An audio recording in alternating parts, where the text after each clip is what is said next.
네, 시험 범위에 해당되는 내용, 다 같이 살펴볼 수 있게 제가 동영상 만들어서 올려드린다고 얘기했었죠. 네, 이게 바로 그겁니다.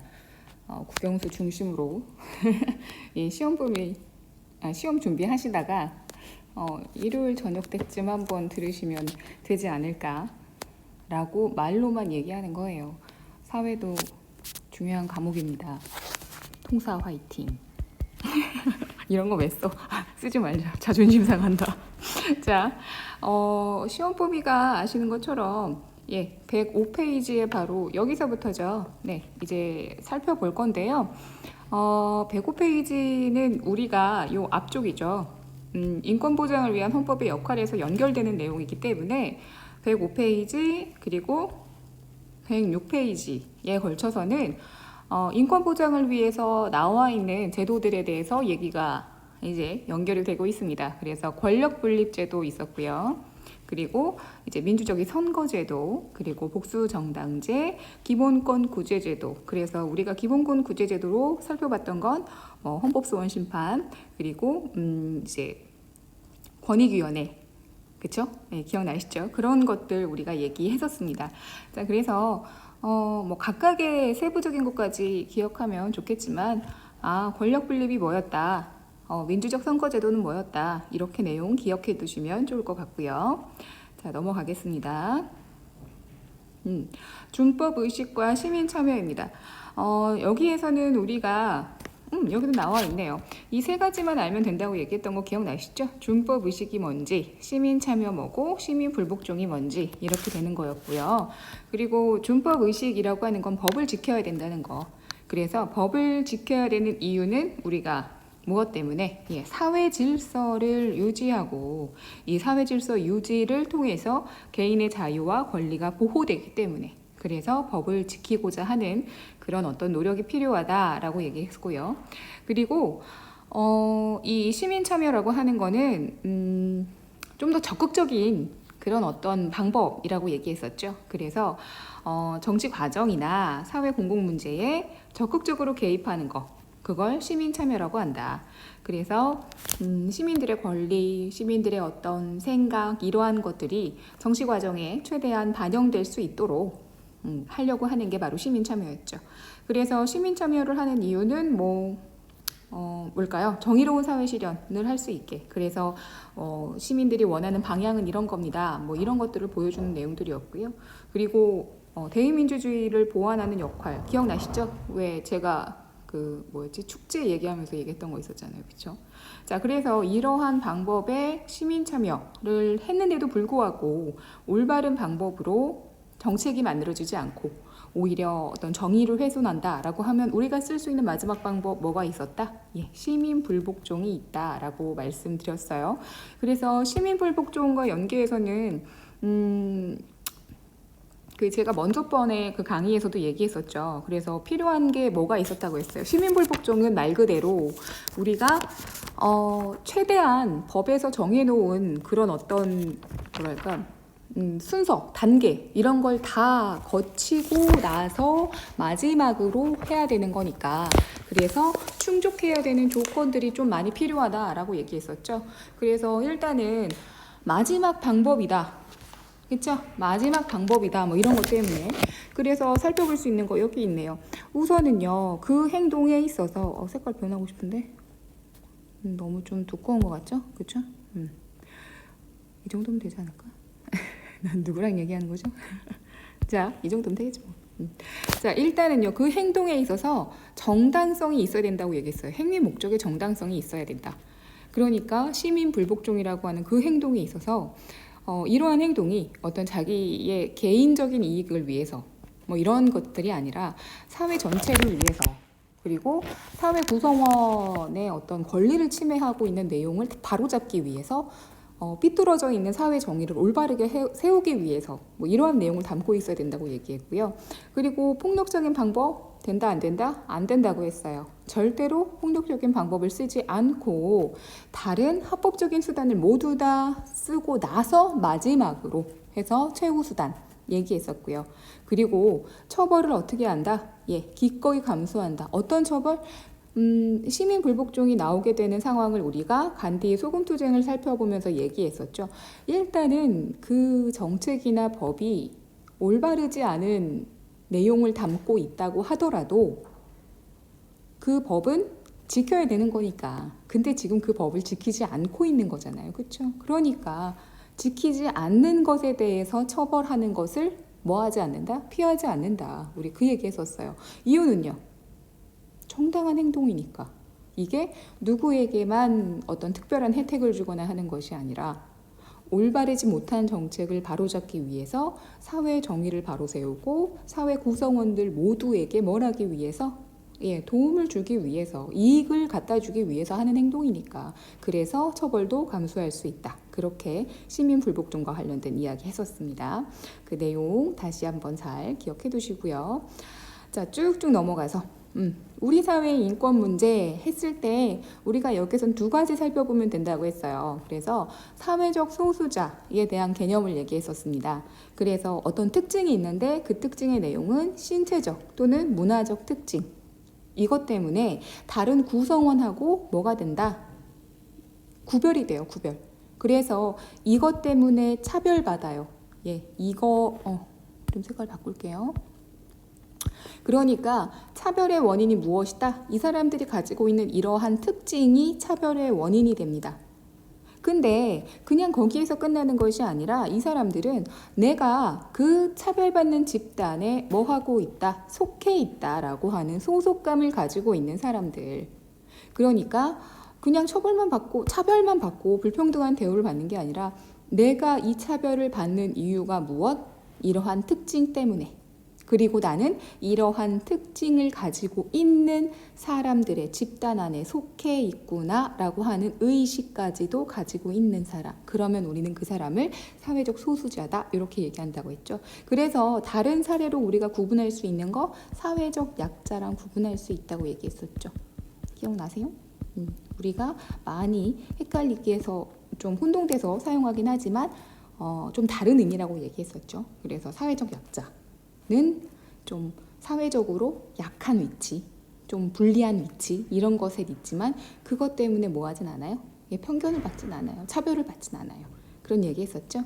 자, 그래서 제가 왜 그런 얘기 했었죠. 교과서에서 나오는 이러한 문제점 해결하는 거 너무 좀 교과서 내용적이지 않냐 이러면서 사회적 소수자를 해결할 수 있는 방법은 우리가 개인적 차원하고 사회적 차원 두 가지로 얘기했었습니다. 그래서 사회적 차원이라고 하는 건 뭐 그런 거라고 생각하시면 돼요. 그러니까 혼자서 할 수 없는 거. 그러니까 정부나 뭐 지자체나 이렇게 좀 큰 어떤 집단들이 나서줘야 되는 거. 그런 건 어떤 거예요? 죄도 만들고 차별하는 정책이나 법률이나 이런 거 다시 만들고 제도 만들어주고 뭐 부족한 거 채워주고 하는 그러한 것들. 그럼 개인적인 차원은요? 혼자서도 할 수 있는 거. 그런 걸 얘기하는 겁니다. 혼자서 할 수 있는 거 어떤 거? 편견을 버리는 거죠. 잘못된 생각. 그러니까 장애를 가지고 있는 사람들에 대해서 가지고 있는 편견. 그리고 어떤 다문화 가정의 자녀들 또는 피부색이 다르다. 또는 우리와 우리라고 하는 표현도 쓰면 안 되는 거죠. 그렇죠? 인종이 다르다. 또는 외국인 근로자들의 집단, 이러한 어떤 대상에 대해서 우리가 가지고 있는 그런 편협한 생각들을 버리는 것. 여기서부터 이제 시작을 한다는 거죠. 왜냐하면 사회적 소수자는 정해져 있는 개념이 아니에요. 그렇죠? 시간이 지날수록 언제든지 바뀔 수 있는 개념이기 때문에. 자, 그리고 나서 우리가 뒤쪽에서는요, 우리에게 해당이 되는 얘기로서 청소년 노동권과 관련되어 있는 문제를 살펴봤었는데요. 청소년의 근로권, 노동권 이러한 것들이 침해받고 있는 이유는 일단 첫 번째, 잘 몰라요. 우리가 잘 몰라요. 그래서 노동권과 관련된 걸 잘 알아야 되고요. 그리고 잘 모르고 있기 때문에도 있지만 우리 그 청소년 근로자들을 고용하고 있는 그런 고용주들도 이제 준법의식 같은 것들을 잘 모르고 있는 탓이 많죠. 그러니까 잘 갖고 있지 않은 경우가 많죠. 그러니까 야, 그냥 이것만 받아. 이렇게 얘기하거나. 그렇죠? 자, 그러면 우리가 제대로 알고 있어야 뭐 할 수 있으니까? 주장할 수 있으니까. 그래서 청소년 아르바이트 10개명 이렇게 되어 있는 요 내용 있죠. 이 내용하고 바로 옆쪽에 좀 더 자세하게 나와 있는 게 바로 이 부분입니다. 그렇죠? 근로기준법. 한번 왔다 갔다 하면서 보겠습니다. 위약 예정의 금지 이런 거 상관이 없고요. 여기 안 나와 있죠? 임금은 통화로 직접 근로자에게 그 전액을 지급하여야 한다. 통화라고 하는 건 화폐, 종이, 돈 얘기하는 겁니다. 그러니까 돈으로 줘야 돼요. 그러니까 관련 있는 내용은 여기 없나? 있나요? 해당 내용이 없나요? 그러니까 왜 붕어빵 가게에서 일한다고 야 오늘은 판 게 없으니까 일당 대신에 붕어빵으로 가져가 이런 거 말도 안 된다는 얘기예요. 예? 반드시 돈으로 줘야 됩니다. 그리고 매월 1회 이상 일정한 날짜를 정하여 지급하여야 한다. 그러니까 뭐 야 오늘은 그러니까 정해진 월급날 또는 주급날 뭐 정해진 오늘 그러니까 일당으로 받기로 했으면 그날 이런 식으로 미리 계약한 그 날짜에 받아야 된다는 얘기예요. 그리고 휴게 시간이 있어요. 그래서 여기 어떻게? 근로시간이 4시간이면 30분 이상, 8시간이면 1시간 이상. 그래서 8시간 일했을 때는 어떻게 되는 거예요? 총 그곳에 머무르는 시간이 9시간이 되는 거죠. 근데 이거는 뭐야?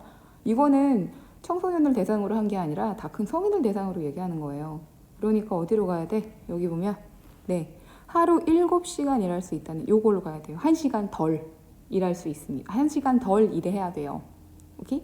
자, 그 다음에 일주일에 평균 1회 이상의 유급 휴일을 주어야 한다. 그게 이거예요.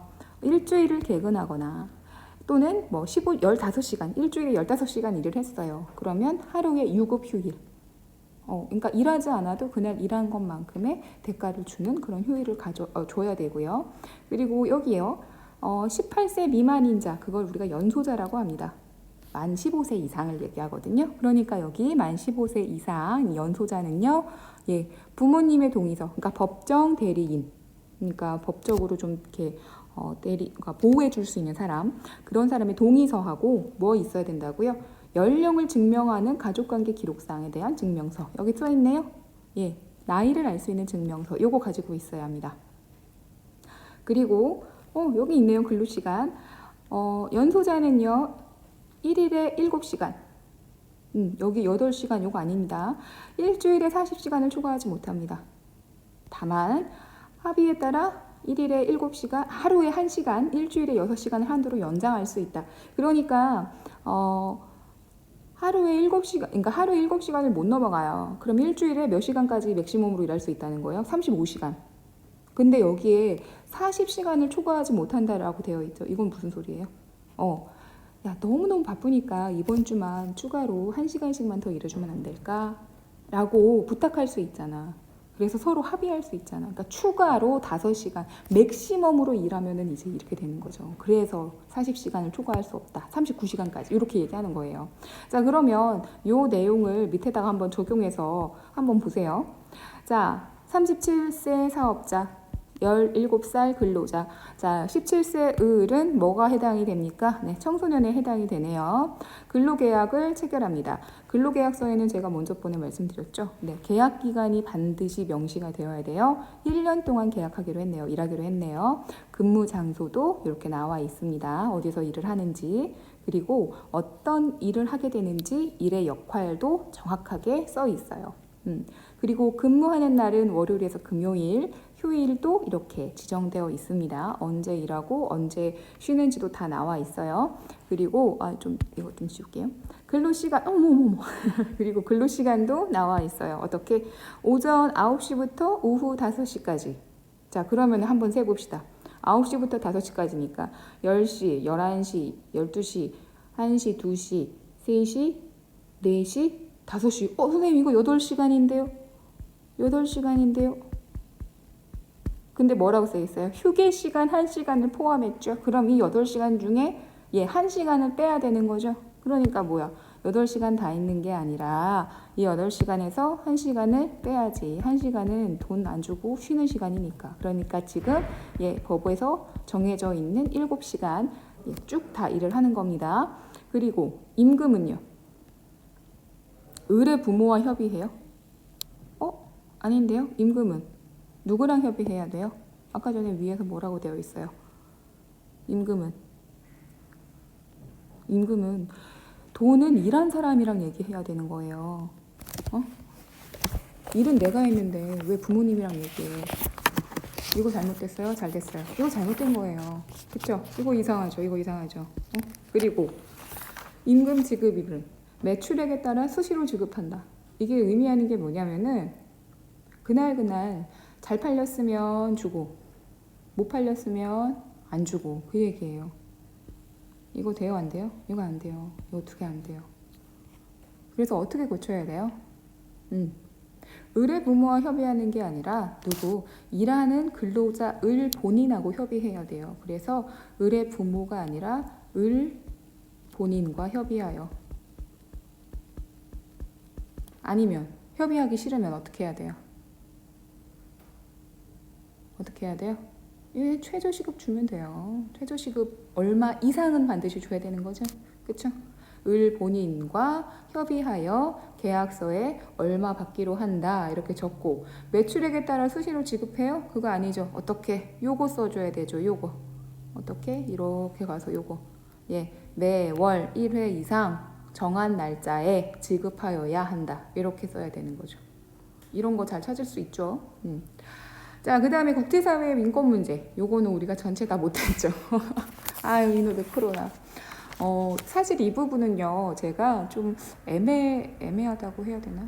좀 그런 부분이 있어서 수업 시간에 좀 다루지 못한 이유도 있어요. 왜냐면 내용이 한 시간에 끝낼 만한 게 아니에요.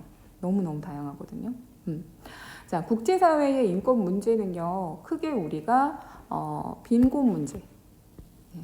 그러니까 어떤 경제적인 부족함에서 나오는 어떤 그런 부분, 부족함에서 나타날 수 있는 부분과 그 다음에 성차별 문제, 그리고 어떤 정치적인 영역에서의 국민의 기본권 침해 문제, 이렇게 다양하게 우리가 생각을 할 수가 있습니다.